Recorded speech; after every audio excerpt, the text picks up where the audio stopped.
Hi, my name is Kate Johans, and I'm the Marketing and Communications Director at ATPE. I'm here today with Dr. Kendra Koch from the University of Texas, as well as Senior Lobbyist Monty Exter. We're here today for a conversation about homeschooling. We've certainly heard in the media many reports of parents who are frustrated or concerned about the opportunities present for their children in public schools this year. And so they're opting for different scenarios, including in some cases pulling their children out of public schools entirely for homeschooling. Kendra has actually homeschooled 4 of her children, the youngest of which is now a junior in college. So we thought it would be an interesting opportunity to have a conversation with her about homeschooling and some of the different things parents should consider before going down this road, especially given kind of the uncertainty of the time, whether it's the right time to make that kind of decision. So Kendra, can you talk a little bit about some of the different considerations parents should have? Yeah, so when you approached me about this topic, I really started to think about what my own homeschooling experience was like. And that took place over the course of 20 years for 4 kids. So, and at different parts, I was more or less involved in their homeschooling. People that homeschool often use things like co-ops, which some are meeting right now and some are not. But in all of that time, I think the things that stand out to me are how involved homeschooling needs to be for your children to get a good education. Thinking about, I have many friends also who have used the public school and traditional private school settings. And parents are also involved in those, but in different ways. So I think the 3 things that stand out to me are sort of like sustainability. As far as when I went into homeschooling, I really needed to think about how this would affect my children long term, how it affected our family long term, and just looking down the road to see if I had the resources to be able to sustain that. And speaking of resources, so the second thing I really think of is access to resources. So when we homeschooled, the resources were basically, for the most part, we had to find those resources. Most of the time we had to pay for those resources. And kind of the first year, that was, it was a strain. But once again, sustainability, when you're talking about curriculum alone, we would end up spending hundreds of dollars a year on books and curriculum. So resources became, economically, it was difficult, but also you're faced with saying, well, what do I use? What do I use to teach everything from literature to history to art to science, and at what grade level? And how do I know what grade level my child is performing on? All of those things go into planning and sort of executing a good homeschool environment. And so the last thing I sort of touched on it, but was curriculum. And curriculum, if you just even Google homeschool curriculum and see how many hundreds of thousands, if not millions of hits you're going to get. It took me a year to identify adequate curriculum for my kids. And that is taking into account that I had children on all different levels and all different subjects. So identifying that curriculum in a way that allowed me as a parent to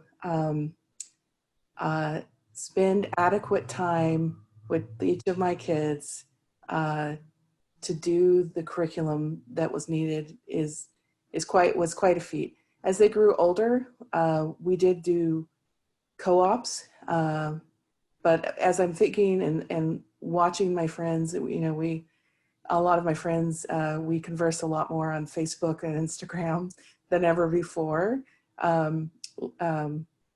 like it or not, that's what ends up happening.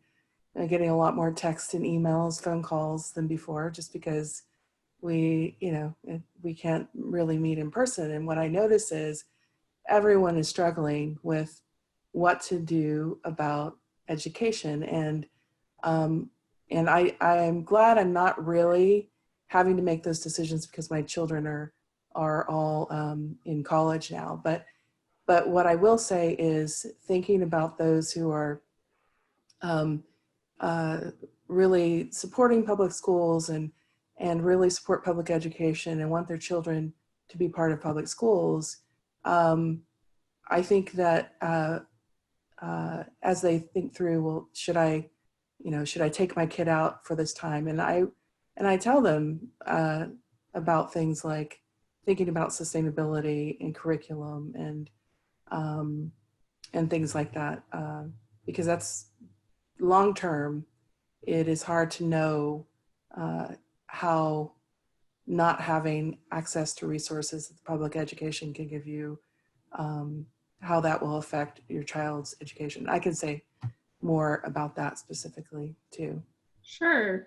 Well, Monty, not only are you ATPE's senior lobbyist, you're also the father of 2 children in public schools. And they will be starting virtually in the next week because of the school district that they're in. I think a lot of this is coming from, parents felt last spring caught everybody off guard and no one was prepared for it. No one could have predicted it. I think that, there was such a burden placed on parents at the time. I know there still is more of a burden on parents with virtual learning.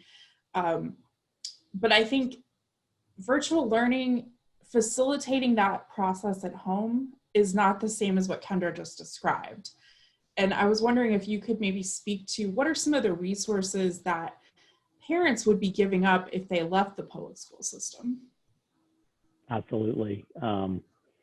That's accurate. I have always described what happened last spring as sort of a triage situation. It wasn't optimal. It wasn't optimal for anyone. And it was really challenging for everyone, as any sort of emergency situation is going to be. But you're right, it's not the same as what Kendra has described. And, a little background first, I will say, I'm really happy to be able to do this with Kendra. Kendra actually used to be my next door neighbor. She lived next door whenever my wife and I, and at that point, one of our children, moved in. And as we got to know her, her whole family was so impressive. She doesn't necessarily give herself props for this, or her kids, even the other kids, but one of the reasons why Kendra was in the situation she was in is because she had a child with some significant needs. And so she sort of dedicated many years of her life to making sure that that particular child got to have a full educational experience. And, she and her husband were such amazing parents that the other 3 children, largely out of solidarity, decided that they were going to go through this same process with their sibling throughout their schooling process. So a very sort of different way to have come to this homeschooling situation.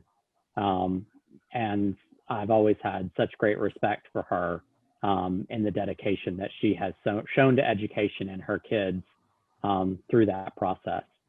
And yes, having seen what they did before, having heard from other homeschool parents as to what homeschooling really entails, the facilitation that we did last year, while it was terrible, was nothing on the order of going out and really doing it alone.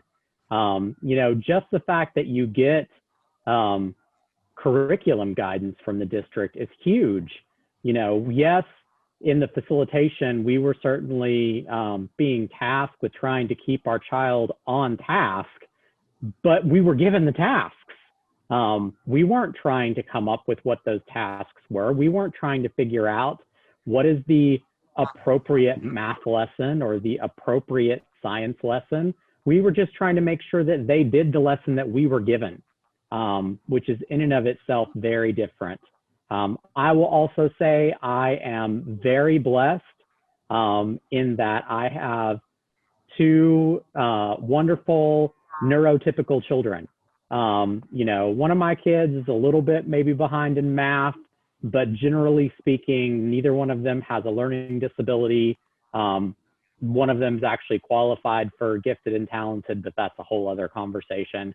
And so in many ways, our road is relatively easy.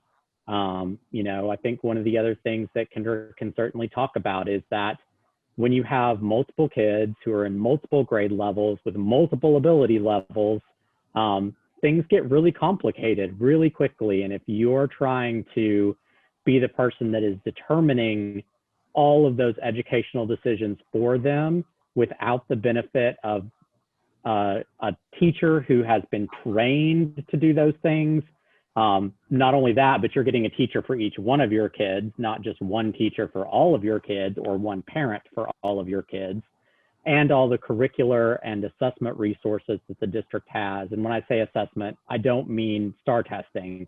There's a lot of assessment that goes into, you know, does my kid have potentially a learning disorder? Does my kid potentially have dyslexia? Is my kid potentially gifted and talented and needs some additional resources to keep them stimulated? You know, all of those are assessments. All of those require resources and the knowledge of how to use those resources. And your average parent isn't trained in how to do any of that and doesn't necessarily have ready access to any of it either. So there's a lot. There's a lot of resources you get from your school, even if you're the one that's keeping your child on task.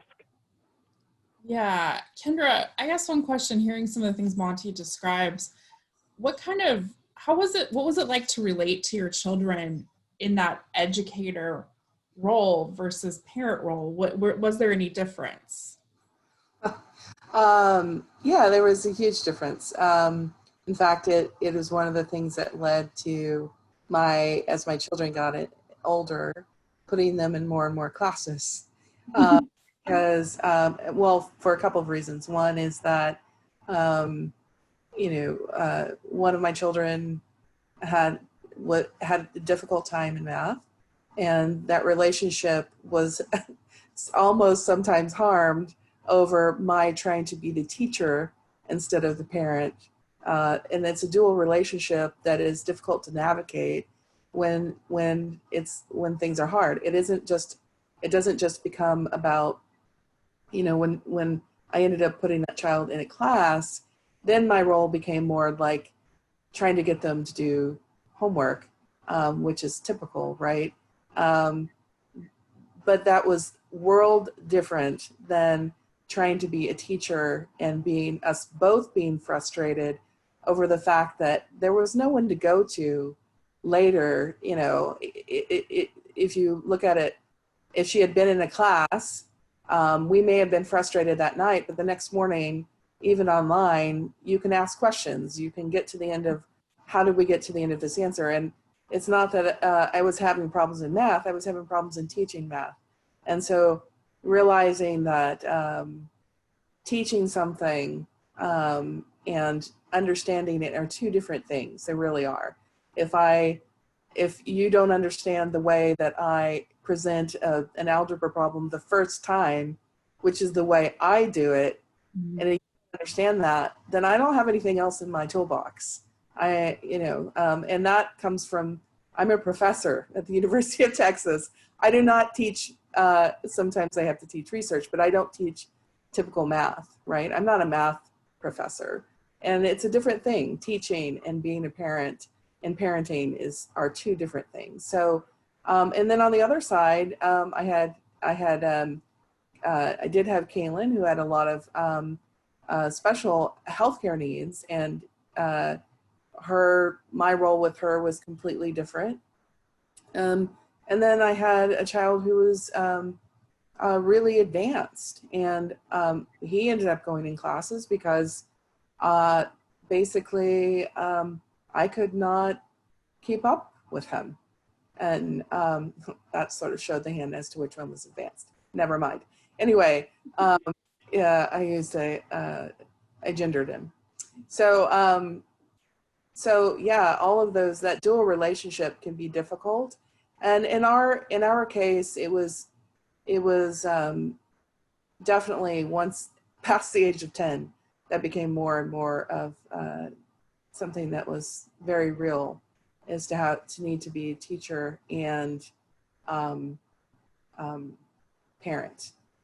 And so, yeah, I wanted to also comment a little bit more about the sustainability of it, and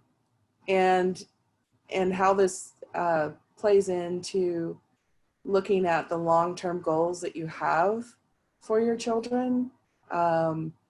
So every school district has a particular curriculum, and curriculums are broken down generally by age or grade level, not necessarily, but most of the time that's the case. With my son, at some point we thought about putting him back into a typical school situation, primarily because he wanted to play high-level baseball, which he was doing a lot of at the time, which seems like a ridiculous reason, but there it is. I'm telling But you. really, no, I mean, social emotional learning in sports, I mean, we're going to talk about that in a minute, so. Right. So, but one of the things that came up is that he was actually on a very different academic level and in just one subject, and just trying to figure out how a curriculum could fit around where he was very, it was basically, we couldn't do it. So if you thinking about, even when we thought about times, there were times when we thought about putting our children in typical classroom settings as far as public school or private school. And the thing is, once you make the switch, it becomes very difficult to come back. Once you, for instance, if you're homeschooling and you go to public school, and people who have done that can tell you that it is it's a big transition, and you may not be in the same grade level in the same ways that you thought you were when you were homeschooling. And that can be above or below, or it can also be that, maybe your child is in a different English, or they haven't, since curriculums are different, they don't always cover the same content in the same grades. So, and at home, your child may have, and it's not even a more or less thing, it's just like different. So your child may not have covered how to write paragraph structure, essays or whatever. And another curriculum may have covered that, the curriculum that's traditionally used in your local school district. And so to move the child, that's like one small area, but you multiply that times a lot of different areas, and that sort of standardization does make it difficult to sort of go back and forth and to navigate that, just the sameness of it. Yeah. I think that's a really interesting point too, because as much as it doesn't feel like it today, this is a temporary situation, and choosing, making decisions based on what's going on right now could have really long lasting effects. And I think that's an interesting, way to look at it. I guess, going back to your son and sports, and how that does bring up, we hear from parents and teachers all day, every day, about concern about social emotional learning and that aspect of school, which is a huge part of school and work. And I think we're all craving that right now. It's such a bad time for that, when we have to social distance and interact through computers. But what kind of, how did you ensure, obviously your children had each other, but how did you ensure they had that peer relationship give and take? That seems like a whole other level to deal with. Yeah, so we actually really prioritize that. And so that's difficult right now for everyone, whether you homeschool or you don't. The COVID environment makes it difficult. And so you really are kind of doing a lot of things online. So when we were able to homeschool in a typical environment that's not full of pandemic, we had our children in lots of different, so they all played sports, they all did choir and individual voice and music and robotics and, you know, lots of different activities. Right now, the thing that makes that really different, of course, is that no one really can meet. And I was thinking about, once again, my children are all in different, one just graduated actually from, got her undergrad. But my son, who is away at school, he, what I'm noticing is as a someone who's still in his teen years actually, but is in college, is that they're doing everything and they're getting through all of this together. And even though he doesn't, I think maybe he has one class on campus, but almost everything else is online, and they have to really minimize their in-person visits. They're doing it all together. So what I've told him is that, you know, 10 years down the road, you will all have this, like, hey, remember when we couldn't, you know, go out to eat in restaurants, or we couldn't go sit at the coffee house and study, so we had to, like, you know, whatever, put out beach towels and sit 10 feet apart and whatever it is, right? There is this sort of social cohesion part of this that I think does increase the importance of doing work in a group and having that emotional, like, if you don't like it, you know, all don't like it together. Mhm. I teach at the university, and so we're learning as teachers to break people out into groups and better ways to allow them to have time together online. And I think about, if I were homeschooling now, how would that look if my kids weren't in classrooms and really they don't have this social, like, common experience. We do better together. Everyone knows that. It's like something that's, I could go into the research behind that actually, but I won't. I'll just keep the parent hat on right now. But people do better together. They do better with communication. They do better having someone that's going through something with them. And so to have the teacher that's available online, to have their classmates, even though if they hate it, and they may say they hate it in a million different ways, but they have that experience together. And you can bet that in the evening, or maybe sometimes even in class, we don't know, that they're texting each other and talking about this experience. And so they have this common social experience that they're going through right now. Yeah, it's such a fascinating historic time. And, you know, I really, it'll be so interesting. We're going to be analyzing this for years to come, the effect on all of us, but especially our children. I guess, you know, before we close, I want to ask each of you if you have any, you know, parting thoughts for parents as they embark on this adventure that is the 2021 school year, and make those choices for their kids. What would you encourage them to consider? I mean, I just think that I want to emphasize we are all going through this together. Parts of it are going to be terrible. You know, I get the benefit of a lot of communication with a lot of educators, and, you know, they are feeling stressed and inadequate themselves oftentimes these days, but we are all going through this together and we will get through it. And it's going to be a lot shorter than it feels like right now. You know, there's every indication that in this country, by the time we get to the beginning of the next school year, from a medical standpoint, things will probably be back to whatever we consider normal.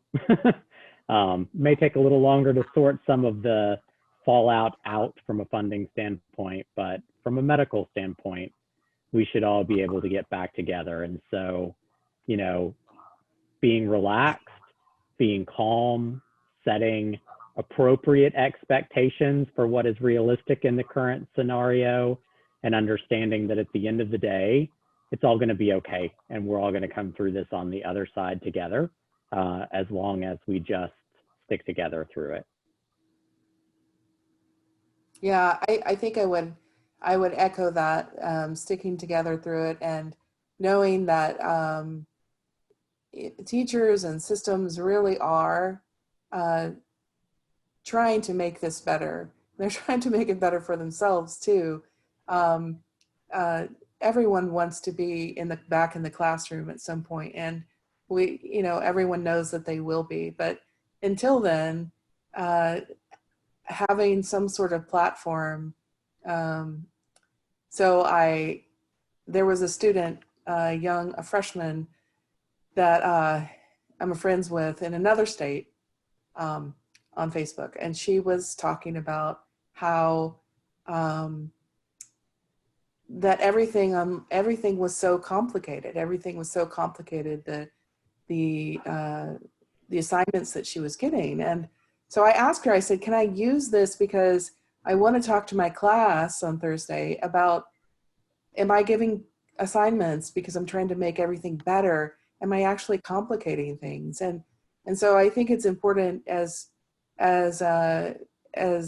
we go forward into this to also empower parents to talk with their teachers and say, maybe this is too complicated. Maybe we could just do this in a simpler assignment, and don't we shouldn't take away any of the parents should always feel empowered to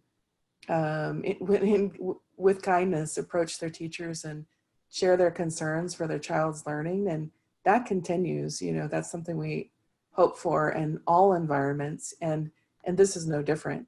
And everyone's learning together, and I think long term people will have this shared common experience that they've been able to get through together. And I kind of hope it fosters better communication, because people sort of have to communicate in different ways right now. I think it really just all comes down to conversations. And I think conversations like this one, with people stopping, taking a moment, hearing others' viewpoints and others' experiences, that's so powerful. So thank you so much, both of you, for joining me here today for this. We really appreciate it. Thank you. Thank you. Thanks.